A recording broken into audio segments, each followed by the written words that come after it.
Welcome to Novara Live. I'm Michael Walker. I'm going to be joined later in the show by Helena, NoJusticeMTG. We're going to start today's show, though, with an interview with the brilliant Matt Kennard on those spy planes which the UK is operating over Gaza. Some important news has been breaking this week, which Matt has helped to uncover. Also on tonight's show, we're going to be discussing the £40 billion fiscal black hole, which apparently Rachel Reeves has to deal with. If you remember, when Labour first came into office, we heard a lot about the 20 billion one that the Tories had left. Well, it's doubled, apparently. We also are looking at a groundbreaking report from Commonwealth about the cost of right to buy. I speak to the head of housing in a major London borough on sort of the effect that right to buy has had on the ability of councils to house people and to fund themselves. And we will end with a segment on the hotel protests, particularly because my colleague Rivka Brown has just put out a video on novaramedia.com, which has displayed, I think, some interesting divisions within the right and far right when it comes to these questions. As ever, if you'd like to support our work, you can sign up at novaramedia.com/support. Israel's Prime Minister, Benjamin Netanyahu, is gathering momentum for his plan to occupy all of Gaza during a visit to Israel's massive Bakum military induction base in central Israel yesterday. Netanyahu greeted new recruits, the sixth intake of young male and female conscripts since the assault on Gaza began. And he reiterated that the destruction of the enclave is far from over, saying the military still needed to, quote, complete the defeat of the enemy in Gaza, to release the hostages and to ensure that Gaza is no longer a threat to Israel. I mean, really, to ensure that it's not possible for anyone to live a life in Gaza. I think that is his real intentions. Of course, though, as Netanyahu ramps up towards that complete occupation, his friends in the West are doing little to stop him. In fact, they're helping him. Last night, US President Donald Trump was asked what he thought about Netanyahu's plan. Would you support Israel reoccupying all of Gaza, as has been suggested by some Israeli officials? Well, I don't know what the suggestion is. I know that we are there now trying to get people fed. As you know, $60 million was given by the United States fairly recently to supply food, and a lot of food, frankly, for the people of Gaza that are obviously not doing too well with the food. And I know Israel is going to help us with that in terms of distribution and also money. We also have the Arab states are going to help us with that in terms of the money and possibly distribution. So that's what I'm focused on. As far as the rest of it, I really can't say. That's going to be pretty much up to Israel. Yeah, please. That's going to be pretty much up to Israel. Isn't a bad summary of the relationship between Netanyahu and the US presidency, whoever is in the White House. But Western powers aren't just giving the Israelis media cover. They're, of course, supporting its effort to commit genocide in Gaza. Just 5 days ago, the US Senate rejected 2 bills that would have blocked continuing arms sales to Israel. European countries are doing their bit too. The Guardian, alongside Israeli magazine 972, has reported today that Israel is using Microsoft Azure cloud computing systems to store recordings of millions of intercepted phone calls made by ordinary Palestinians in Gaza and the West Bank. Those calls by Palestinians are being intercepted by Unit 8200, which is Israel's military surveillance unit. The relationship between Israeli intelligence and Microsoft has been going on a while. In 2021, the company's CEO, Satya Nadella, met with Yossi Sariel, the commander in charge of Unit 8200. Later that year, a deal was signed allowing Microsoft's cloud services to be used to store Israeli military data, including recordings from that surveillance unit. Now, according to Israeli intelligence sources, the stored data has been used to blackmail Palestinians in the West Bank, place them in detention, or even justify their killing after the fact. The data is also being used in Gaza. This is from the report from The Guardian and 972 magazine. So they say, in the ensuing war in Gaza, the cloud-based system has been put to frequent use alongside a series of AI-driven target recommendation tools, also developed on his watch and debuted by the military in a campaign that has devastated civilian life and created a profound humanitarian crisis. Israel's destruction of Gaza's telecoms infrastructure has reduced the volume of phone calls in the territory, but sources said the information held in the cloud remained useful. According to one, enthusiasm for the system had grown among intelligence officers working on Gaza as the war progressed. and they saw the military is heading towards long-term control there. Microsoft has denied knowing what use the data was being put to, but leaked documents cast doubt on that, with the report saying this. Microsoft and Unit 8200 engineers worked quickly and closely together to design and implement advanced security measures within Azure to meet the unit's standards. The rhythm of interaction with the unit is daily, top-down and bottom-up, one document noted. Among Microsoft staff, the project was shrouded in considerable secrecy, and engineers were told not to mention Unit 8200 by name. Obviously, Microsoft is a US company, but the phone calls are stored in Europe. The Guardian reports this. Files suggest that by July this year, 11,500 terabytes of Israeli military data, equivalent to approximately 200 million hours of audio, was held in Microsoft's Azure servers in the Netherlands, while a smaller proportion was stored in Ireland. It's unclear if all this data belongs to Unit 8200.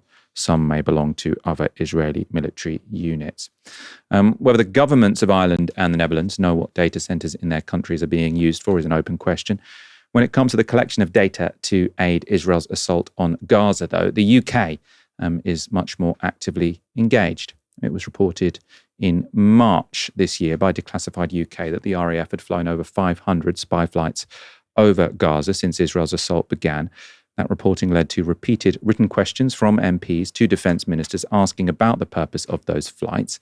And late last month, the flights appeared to stop. Except they didn't. This is a recording from defence journalist Matt Kennard.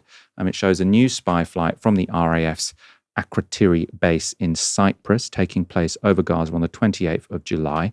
The flight is on a blocked list, meaning flight details are not publicly available, or shouldn't be publicly available. But Kennard managed to track this flight after the pilot forgot to switch off his radio signal, meaning we can see it's circling Khan Yunis there. Israeli airstrikes killed 11 Palestinians in that area on that day. So why did it look like the RAF flights had stopped? Well, according to Kennard and Abdullah Farouk for Palestine Deep Dive, it's because the British military quietly shifted to using a plane leased from a private US defence company instead. And the Times has picked up that story today as well, reporting this. The MOD contract is with Straight Flight Nevada Commercial Leasing LLC, a subsidiary of the Sierra Nevada Corporation, one of the largest military contractors in the world. The aircraft, designed for intelligence, surveillance and reconnaissance missions, has been used by the US military in Iraq. It is contractor-owned and contractor-operated, which means British military pilots do not fly it. The MOD will not officially confirm the US aircraft is being paid for by Britain because the mission is sensitive, it is understood. However, two sources inside the department confirmed the US government had leased the aircraft. The MOD has refused to disclose the contract's length or cost.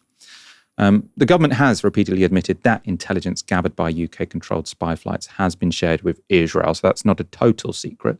They've so far, though, said it was only to help with hostage rescues. In that Times article, though, former Major General Charlie Herbert, who served in the British Army for 35 years, cast doubt on that claim, saying this: "It's all good and proper saying they are handing over intelligence for the purposes of locating hostages. But in reality, that intelligence is just as likely to be used as targeting for Hamas and others." If Herbert is correct, it would put into question the sincerity of this answer David Lammy gave to Radio 4 2 weeks ago. What support is being given to the Israeli Air Force and the Israeli Defence Forces militarily by the UK? For example, RAF flights which overfly Gaza. Is information from those flights being given to the Israeli military to help them conduct their war in Gaza? No. Not at all? No. Because it's been said before that information was helping to locate and potentially release the hostages. So fine, that's a commitment from you, a clear commitment that information from RAF military surveillance flights is not handed to Israel to help them, for example, identify targets in Gaza. We are not assisting, and it would be quite wrong for the British government to assist in the prosecution of this war in Gaza. We are not doing that and would never do that. I'm joined now by Matt Kennard, who's been behind so much of this reporting. Welcome to the show. Lammy said in that clip from a couple of weeks ago, which you just heard, that British spy planes were not being used to help Israel's assault on Gaza. From what you've discovered, from what you've been looking at over the previous days, weeks, and months, do you believe him? No, it's a straight lie. And in fact, in the Times article you referenced, there's been two, which is the first real mainstream media engagement with this issue. But the one yesterday was based on government sources, and they said that the intelligence being gathered by RAF flights over Gaza is going to the Israeli military. And not only that, it was going to the Israeli military in, quote, real time. So that's two revelations that we didn't know, because when the government's been asked, and you mentioned in your intro the MPs putting down questions, when they've been asked about these spy flights, they always say it's for hostage rescue, and we only give the intelligence to relevant departments of the Israeli state. So they've never specified what those departments are, which raises suspicions, obviously. But it was confirmed from these government sources to the Times yesterday that it is the Israeli military. And it is one of the capabilities of the Shadow R1 plane, which has been sent over, is real-time intelligence sharing with the ground. So literally, these planes have been in the sky nearly every day since December 2023, and they've been passing intelligence to the Israeli military while they've been in the sky. So it's huge. And then, of course, to move on to the story which we broke, which the Times has followed up on, this is an extremely strange story, because the RAF has been running these spy operations since December 2023, so 20 months. And then suddenly they've switched to a US contractor. Now, when we first found this story, we didn't know who the client was for this contractor. So we thought it could be the Americans, it could be the Israelis, it could be the Gaza Humanitarian Foundation. Yeah, anyone can hire these planes. But this article today, the MOD confirmed it was the UK military itself that's contracted it. Now, why would they need to move to a contractor? They've got 8 of these Shadow R1 planes. They've been running for 20 months. Why do they suddenly need to move to a contractor? Now, in the article, it was mooted that it was to do with maintenance. But to me, that doesn't explain it at all. I think what it shows is that they've kind of come under increasing pressure about these spy flights because it is direct participation in genocide. And they wanted to move to a private contractor to conceal it. And unfortunately, it worked. Well, fortunately for us, the British public, because we want to know about our government participating in genocide. But unfortunately for them, the new pilot, who was trained by the RAF, by the way, so there were 5 flights that went from July 20th to July 25th from RAF Akrotiri over Gaza, where the RAF plane went with the new US lease plane together over Gaza. And then the RAF plane went home. And then on July 28th, the new pilot, who was newly trained in the plane, forgot to turn off the transponder. Now, and it gave the first glimpse we've had for 20 months of what these British spy flights have been doing over Gaza. And it shows it circling the Khan Yunis area for an hour and a half, clearly giving that information to the Israelis. It's completely preposterous to say that it's all to do with hostage rescue. Firstly, there's no British hostages in Gaza. So why are they, even if that was the goal originally, which I don't think it was, why are they still going over when there's no British hostages there? I think it's clear that the thousands of hours of footage over Gaza that they've collected and handed to the Israelis is much more integral to their program. And in fact, the other point is, how can, like as Charlie Herbert said in the quote, if you're handing vast amounts of intelligence from Gaza to the Israelis, how can you be sure that they're only using it for their hostage rescue efforts? There's absolutely no way, once it's gone to Israel, that you can check where it's going when it's in Israel. So the whole story doesn't make any sense. And the only way they've got away with it for this long is because they've operated in high secrecy, and also the mainstream media hasn't covered it.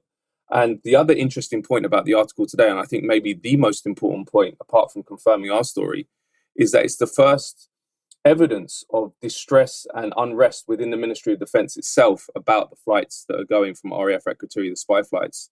There was senior MOD officials basically saying this is outrageous, that we have, in the face of seeing starving Palestinians, that we're still sending these spy flights. Not only that, we've privatized them. What we should be saying to the Israelis is, we're stopping the help for you. This is I'm paraphrasing, but that's basically what the UK senior military source said. This is really big stuff, because I believe eventually, hopefully, if the ICC and ICJ act as they should be targeting the accomplices of the Israeli genocidaires, and that includes the British military and the ministers that ordered and oversaw these flights. Because let me just be clear, it's not just me saying this, legal experts say this, lawyers.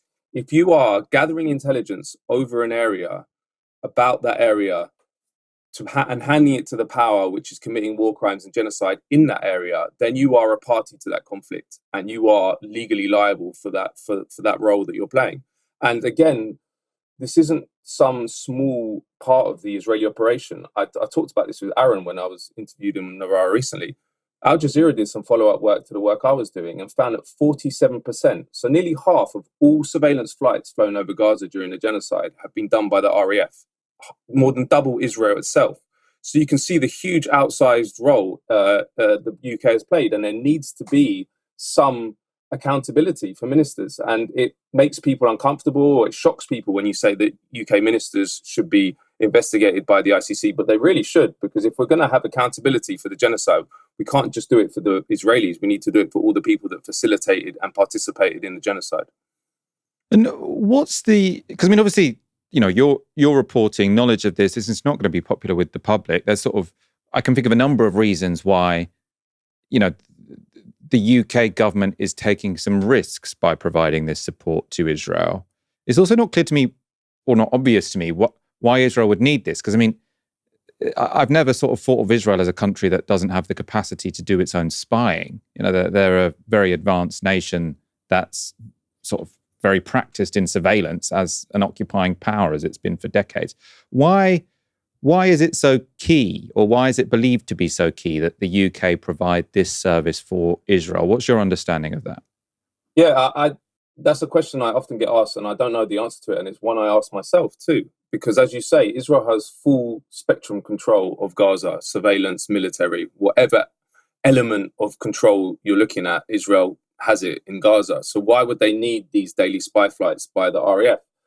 And I think the answer really probably isn't in an operational sense. What it is, I think it goes to the heart of the British establishment, which is still chasing having an imperial role and being the British Empire, that when these kind of things happen, the UK establishment wants to be involved because they want to pretend that they still have these imperial pretensions, you know. That's number one. Number two, there is RAF Akrotiri, which is the base on Cyprus, which we've owned since in the so-called independence in 1960, is very, very important in terms of its location. And in fact, is the central node for the Anglo-American domination of the Middle East and North Africa. That's not in question. It's huge. I've been there. And there's flights going all the time, bombing Syria, Yemen, Libya, Iraq, everywhere you can think of. A lot of it's been done out of RAF Akrotiri. And it is a 40-minute flight time from Gaza. So it's not surprising there's that. And also the other point about RAF Akrotiri is it's a joint base with the Americans, unofficially. It's not officially a joint base, but it is unofficially. And American planes have been going since the genocide began, carrying weapons from RAF Akrotiri to Israel. And then the plane itself, so the Shadow R1, which we have 8 of in service in the RAF, it's a very advanced plane. It can do, it has optical, infrared and optical sensors, and can really do granular detail on the ground. So that's useful to the Israelis. One of the most important points that I always make as well is, look, one of the major capabilities of the Shadow R1 is target acquisition for military strikes. So they're gathering data that can be used for military strikes, handing that to the Israelis, and then somehow saying, well, they're only using it for their hostage rescue efforts. It doesn't make any sense.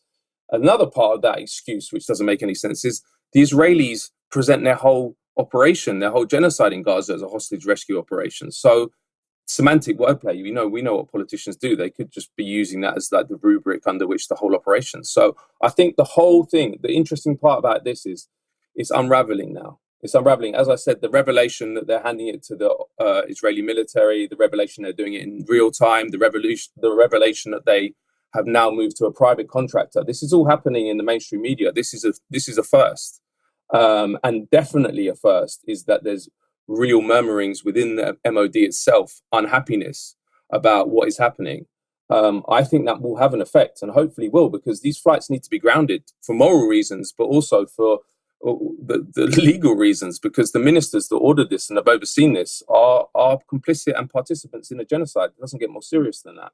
So hopefully the fact that the Times has covered it will give more confidence to the rest of the mainstream media. And I think it is a sign of what everyone's talking about now, which is a sea change within the mainstream media of their coverage of Gaza. You know, the footage came out of from the aid planes of what Gaza looks like now, and it's completely destroyed. There's barely a building standing. So people understand what's going on. They're trying to save face, but there has been a sea change in the media. And I think these articles in the Times are really an expression of that, because they wouldn't have appeared in the Times 6 months ago. I've been working on and exposing this story for nearly 2 years, and the mainstream media has not shown any interest at all. So we're slowly seeing people get on board way too late, but hopefully it will ground these flights, because they need to be ground. And I think, as you said, any British person who knows about it and is understands that we've been a direct participant and we've been leading in terms of providing intelligence to the Israelis over Gaza is disgusted by it. And I'll finish with this. The important point is that the reason that the UK government suspended some arms licenses in September 2024, that was the Labour government, was because the only pressure that Britain comes under and the government comes under within the media is about arms, which is legitimate pressure and good pressure. I'm behind it. But that's why they were pushed into it. The mainstream media has not covered at all the intelligence side, which is more important. And therefore, the government hasn't had any pressure to stop these flights and to stop many other elements of intelligence support. So in that way, I believe the mainstream media, by dropping the ball on this, is complicit in what's happened, because they could have put pressure on the government before. But of course, I'm happy they're doing it now. Briefly, before I let you go, I suppose one reason the mainstream media might not have covered it is because they were asked by the military establishment not to. I know you've been tweeting recently about D-notices sort of sent to British media editors saying, look, by the way, if you're thinking of publishing this national security information, think twice, because that could endanger British service personnel or whatever. Could you talk about the role of D-notices in, I suppose, covering up this story? Yeah, well, I'm often asked why the mainstream media don't cover it. And I do mention the D-notice, but I don't think it's the whole story, but it's definitely part of the story. In October 27, actually, The Sun published an official leak, I imagine, from the SAS about them deploying 2 RF Akrotiri for Gaza operations. Now, on October 28th, a D-notice was sent out. And a D-notice, for people who don't know, is an advisory warning that the UK military and intelligence services send out to all media editors saying, don't publish information about X, Y, or Z. Now, in theory, it's voluntary, but you're not allowed to publish the D-notice itself or publicize it or talk about it. And in fact, the only reason we knew about that D-notice on October 28th was Socialist Workers' Party wrote about it. But I recently published the original D-notice for the first time. And what it shot is quite, it's not specific to the SAS. It says any actions by intelligence or counter-terror powers within the UK that within the context of this Middle East situation shouldn't be published. So, and not one media editor has publicized it. I'm talking about everyone would have got it. Guardian, BBC, Telegraph, all of them. And we haven't had a single bit of information about these intelligence flights really before. We haven't had a single bit of intelligence or news stories about what the SAS have been doing since October. And knowing what I know about the SAS, I'm sure they've probably been directly involved, or could have been directly involved in Gaza. So they're complicit, because they didn't have to abide by that D-notice. And also they're complicit by not publicizing it, because there's a cover-up going on within the British government. It's very important to say this. They know that they've been participating in it. And they're trying to cover up as much as possible what's happened. Now, this goes to extreme lengths. Early on in the genocide, an MP put a question down about RF Akrotiri in Parliament. And usually if they put down a question that they don't want to answer, if an MP puts down a question they don't want to answer, the government says, well, we can't answer that for intelligence, for national security reasons. We don't answer intelligence-related questions. He was told, this MP, and he sent me the email that he received from the parliamentary authorities. He said, you cannot even ask a question about RF Akrotiri. We won't even put it down for you, which he'd never seen before. So they were clearly wanted to completely stifle any kind of journalistic or parliamentary scrutiny of what they were doing, because what they were doing was participating in a genocide. Because we're talking about the spy flights now. That's only one element of this. Just to finish with this, in June 2024, last year, the New York Times published an article based on a leak from an Israeli official where he said that the UK had deployed a spy team inside Israel at the start of the genocide. And this spy team was providing intelligence that, quote, Israel can't collect on its own, and was giving value added, that's another quote, to Israel's intelligence operations. So that's another team inside Israel doing the same thing. So, and that was all to do with the Gaza operations. So, and that's never been written about in the UK media. Not one single word about that UK spy team, which was revealed in the New York Times, of all places, has ever been here. So there's a cover-up going on, but it will all come out. The Times breaking the barrier with their recent two articles, the fact we now have footage of what spy flights are doing over Gaza, this is all building momentum to which I think should end in the legal prosecution of the ministers who oversaw this participation in genocide. Matt Kennard, thank you so much for speaking to us and for all of your work on this story. Thank you. Remember this. It means, Mr. Speaker, that we have inherited a projected overspend of £22 billion. A £22 billion hole in the public finances now. That was Rachel Reeves. Labour had just entered office and she was complaining in, I think, a rather over-the-top, severe voice that the Tories had left Britain with a £20 billion fiscal black hole. It wasn't an unreasonable claim. The Tories do seem to have spent a bunch of cash they hadn't accounted for. But there's now a problem for Rachel Reeves. Since Labour came to power, that black hole seems to have only gotten bigger. So a new report from the National Institute of Economic and Social Research has suggested Reeves is on track to miss her fiscal target this year by £41 billion. The research group said the shortfall in the government's budget was in part due to weakening growth over the past few months, which has meant a lower tax take than expected and higher government borrowing. They said the reversal of welfare cuts, which were designed to save £5.5 million a year by 2030, had also had an impact. The think tank suggests this means Rachel Reeves will have to raise one of the big taxes Labour promised not to touch at the last general election. So that's VAT, income tax or national insurance. So what does Keir Starmer think? Some of the figures that have been put out are not figures that I recognise, but the budget won't be until later in the year. And that's why we'll have the forecast then and we'll set out our plans. What's really important is that I'm very clear about our focus, which will be on living standards and making sure that people feel better off, partly because more money is coming into their pocket in the first place through better wages, and partly because we're bearing down on costs like mortgages and other costs to everyday families. That was all written up in most of the press. Sort of Starmer refusing to rule out breaking those manifesto promises not to raise any of those big taxes. I have to say, I wouldn't necessarily have a problem with Labour raising income tax, for example, if it's to keep public services afloat. We do pay lower taxes than much of Europe. Broad-based taxes are the easiest way to raise revenue. I do, on the other hand, think it's a massive mistake for the government to have apparently ruled out new wealth taxes. I'm pretty Gary Stevenson-pilled on this topic. I'm hopefully lining him up soon to come on an episode to discuss all of this, where we are with wealth taxes. In the meantime, when I was trying to get him on the show, he sent me this morning. It's from the World Inequality Report by Thomas Piketty and others. And it basically shows why Western governments are all broke. So in the top half, you can see how private wealth has increased massively from 1970 until now. In the bottom half, you can see how public wealth went from net positive in the 1970s, all the way actually up to the 2000s, into net negative today. So the law of compound interest means that when you've got assets, they tend to increase. You get passive income from your investment, like shares and property. Meanwhile, when you have net negative assets, like Western states now do, as you can see on the right of your screen there, you have no passive income. You constantly have to borrow money to pay for your day-to-day spending.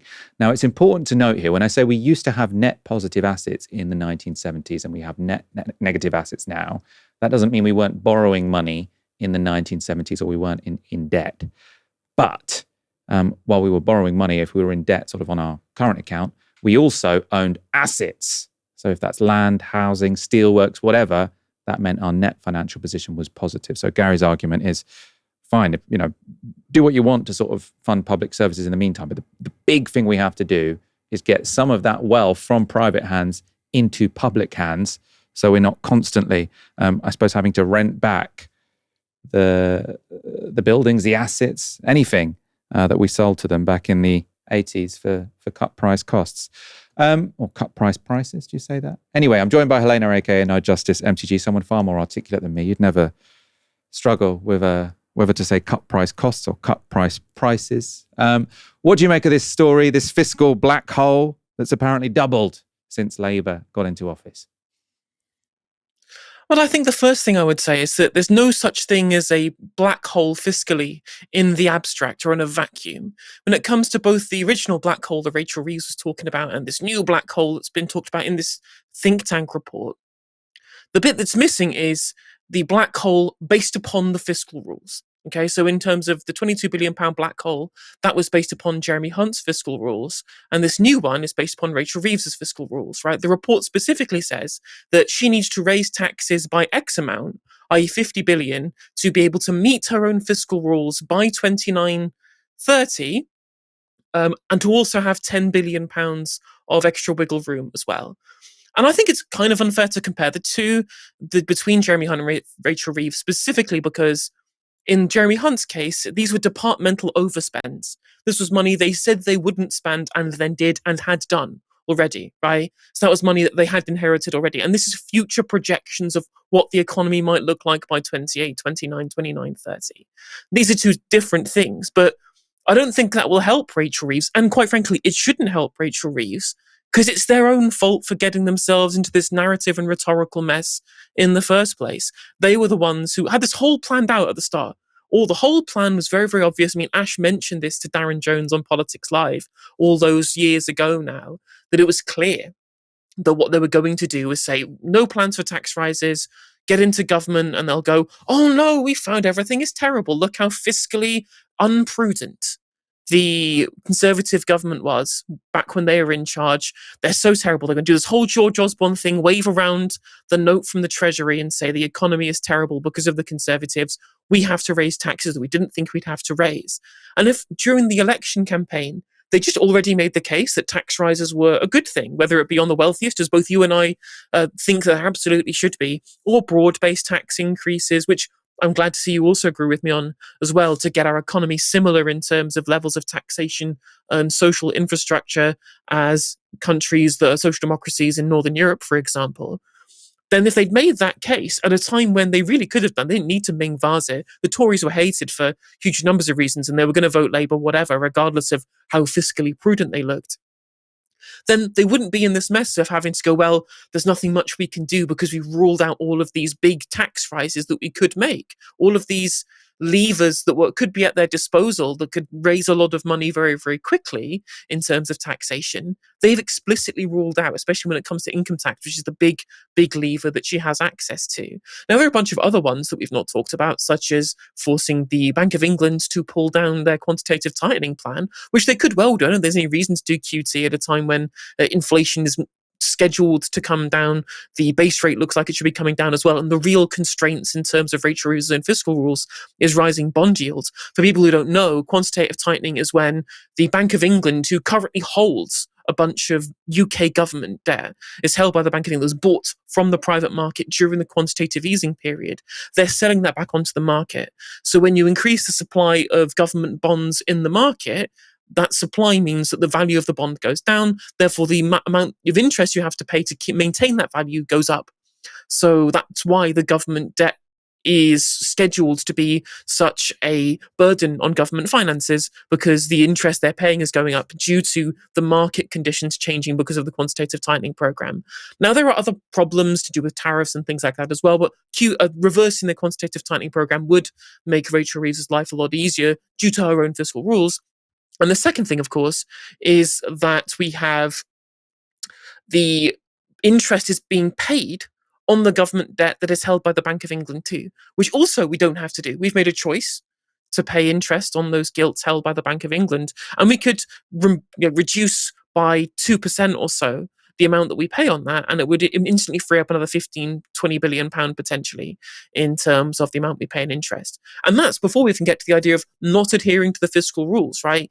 Like that number that's been created by this report is predicated entirely on the fact those fiscal rules existed in the first place. If they didn't, then we wouldn't have to care. We could just talk about using government spending to mobilize real resources, which we know that we have. They keep talking about all these people not in education, employment, or training. These are real resources that could be activated by government spending. You don't need to care about whether or not that you're paying down government debt in a certain period of time, or that day-to-day spending is only covered by tax receipts. If you know that your spending is going to activate real resources that create growth, which they could theoretically be doing with like a job guarantee, but they aren't doing. They aren't spending on these things either. So they've got themselves into a real pickle here.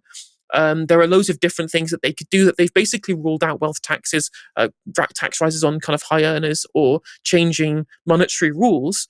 And so I don't know what Rachel Reeves is going to do. And I would have sympathy, but I can't have any sympathy because they've dug this hole themselves by narrativizing that they're going to be fiscally prudent rather than trying to change the game in a post-Liz Truss world. But again, that is what we were told was going to happen, and it has happened now. So well done, Rachel. Margaret Thatcher's council home sell-off cost the taxpayer £200 billion. That's the conclusion of a new report from the Commonwealth think tank. That report has been picked up across the press, from The Guardian to The Telegraph, would you believe? The loss in local government wealth is down, they say, to the fact that council homes were sold off before house prices skyrocketed in the 1990s. So we sold them while they were cheap, and now they're really expensive. And because they were sold at a massive discount. So even at the time, people who bought their council home got 45% off the market price. Right? So this was clearly running down public assets, our assets. Commonwealth summarised the problem this created for local councils like this. They say, right to buy represents two big blows to council balance sheets: the discount giveaway itself and the foregone appreciation of the assets had they not been solved. So the discount being the 45% people got off of market price at the time, and then the foregone appreciation being how much house prices have risen since then. Of course, leaving councils out of pocket was probably more of a feature than a bug of Margaret Thatcher's sell-off of council homes, as she explained in Parliament when she was in power. As the Honourable Gentleman is very well aware, we put through a policy of purchasing council houses by their tenants, a policy which was bitterly opposed by the Labour Party, a policy from which many, many people have profited and are very grateful for that. We shall continue to pursue that policy, and in Scotland, as he knows, it's gone further to Scottish homes. It has been a very good bargain for all who have partaken of the opportunity they've had from this government. Now, Thatcher is right. It was a bargain for the people who bought their council homes, but it was a bargain at the expense of central government, who now spend billions every year on housing benefits that go to private landlords. And it was a bargain that now threatens to bankrupt local councils. Now, that's because councils still have the responsibility to house low-income families, but have no housing stock to put them in. As a result, they spend over £2 billion a year on emergency temporary accommodation. Again, while this is a loss for the taxpayer and these families who are denied a stable home, it's a big win for the private landlords who get a stable income from local authorities to provide often substandard homes.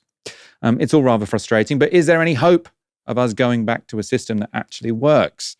Well, earlier today, I spoke to a good friend of mine and the cabinet member for housing in Wandsworth Council, Aydin Dikerdem. I started by asking him about his response to the calculations made by Commonwealth.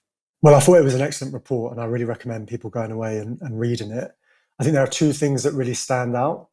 One is obviously the emphasis on the opportunity costs to the state, to the British people, of what this mass privatisation has kind of led to, particularly in the context of the current economic crisis and also the housing crisis. And I think they paint the history of how successive terrible things happened post right to buy.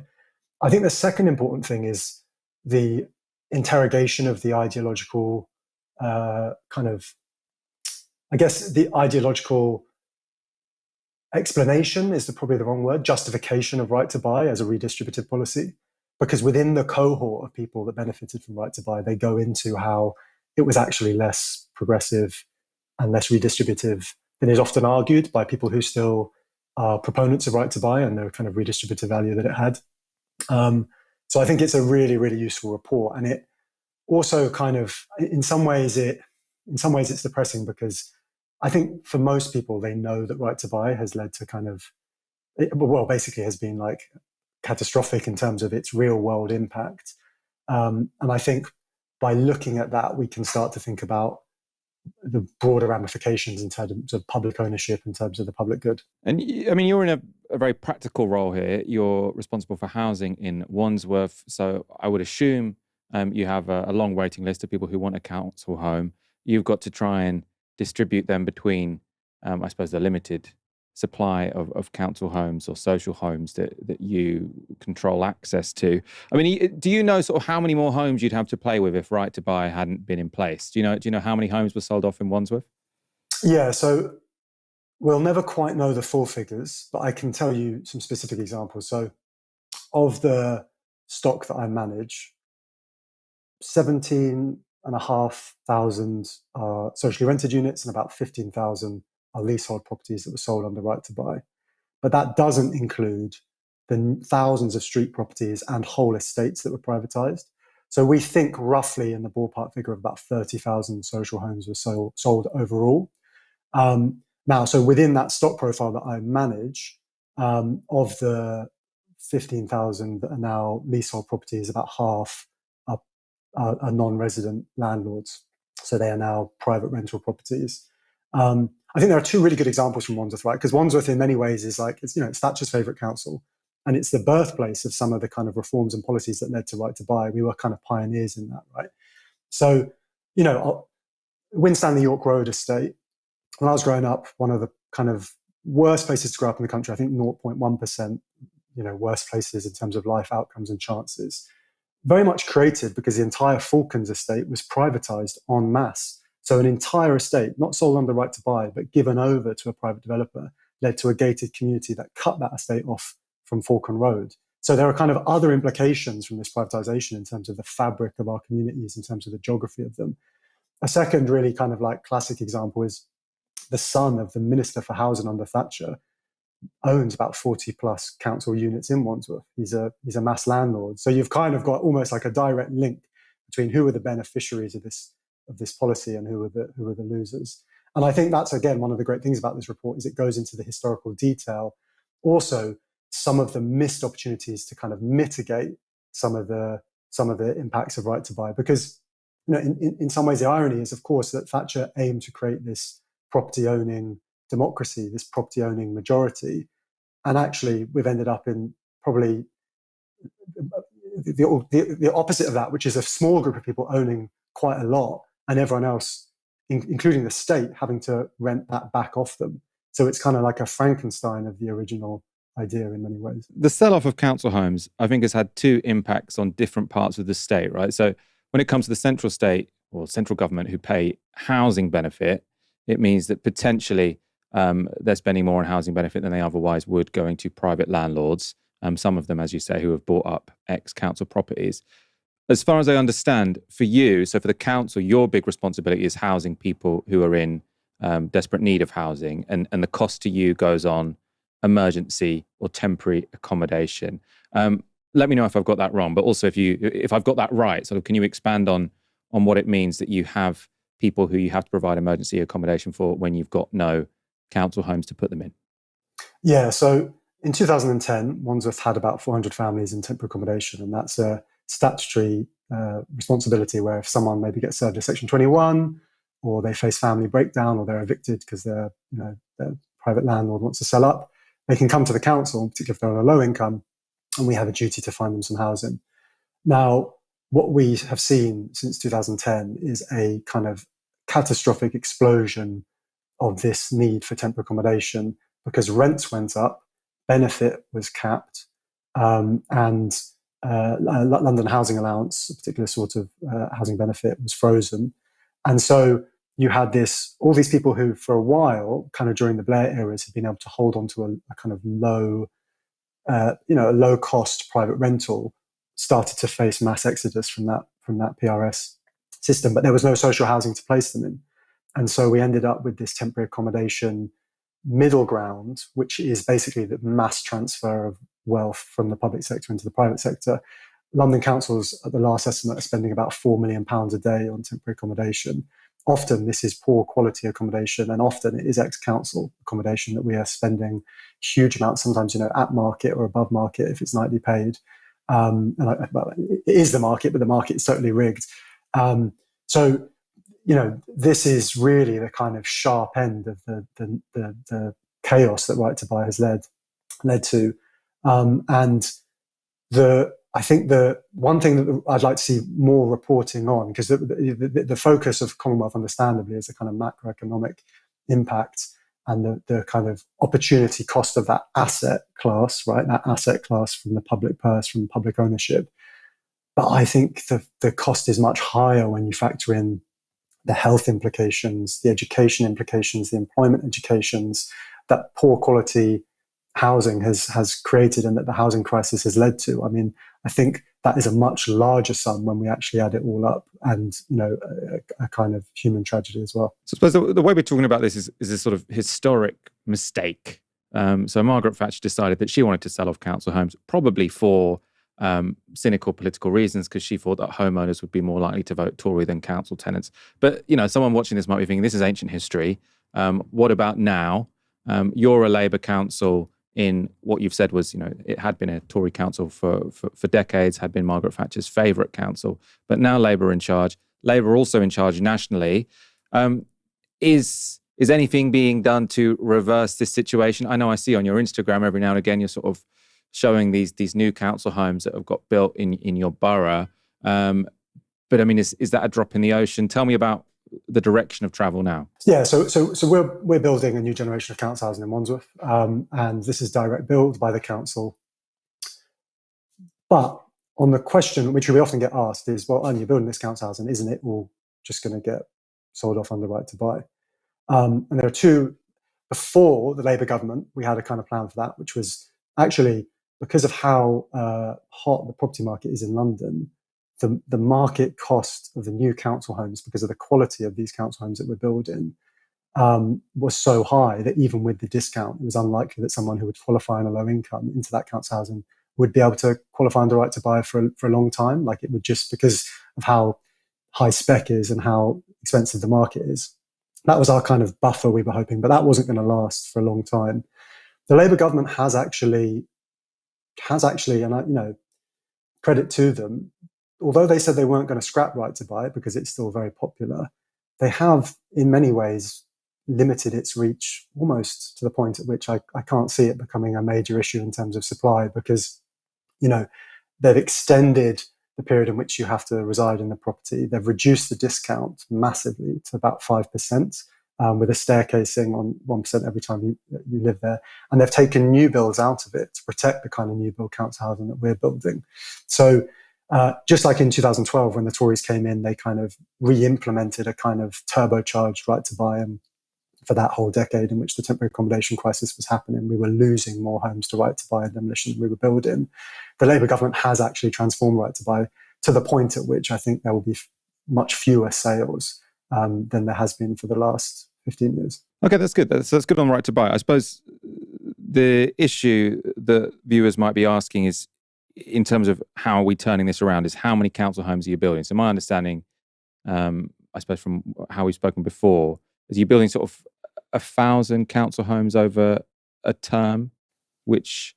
submitting planning for 1,000 in the term, build out probably about 8 years. But the aim is 1,000. We'll most certainly get over 1,000. But people say, well, Aydin, your waiting list is 14,000. I say, okay, 1,000 homes is probably 5,000 people, maybe more, because of households and how many people can occupy those homes. But and that, what a greater honour than to have changed the lives of 5,000 plus people. Like, that's why you get into this. But you're right, we have to negotiate from private sites in Section 106. And for those who are watching, Section 106 is the affordable housing percentages that we argue from developers. And that's where a lot of the pipeline of housing, social housing, has to come through. And in Wandsworth, again, we're trying to make it so that we've got planning changes coming through the system where we try and make sure that as much social housing is delivered on those private sites. There was lots of coverage about the spending review. I mean, that was a welcome change. That was finally going back to pre-crash levels of funding for social housing.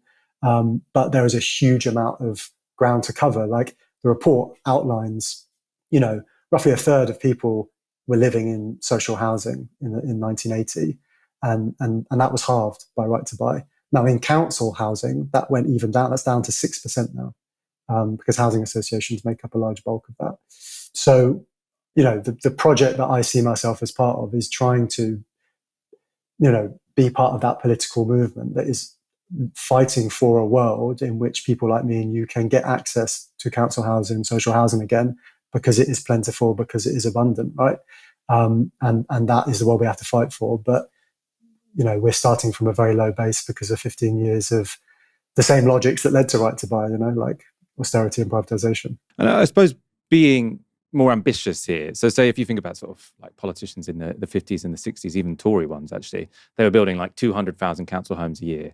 And obviously to do that, it's not going to be based on like a few cabinet members in various councils who are committed to council housing. That would have to be a central government commitment.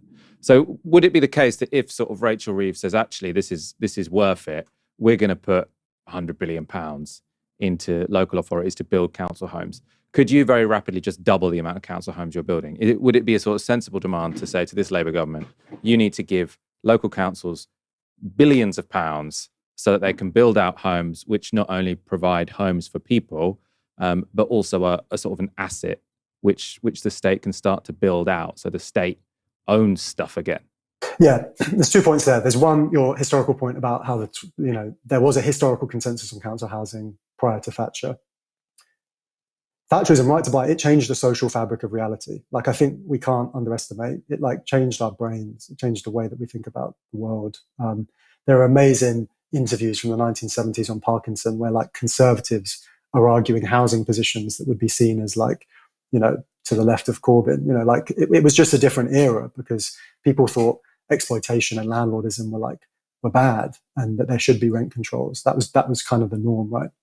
So there's pushing back to that agenda and trying to build popular consensus around that. The point about the ambition, right? I think for anyone who cares about council housing, there's a strong argument for any government that's trying to make savings on welfare that at the moment this system is really, really bad in regards to huge public subsidies of private interests. So there are savings to be made on the housing benefit bill, on the temporary accommodation bill. So there's an articulation that speaks to some of the challenges that a national government faces.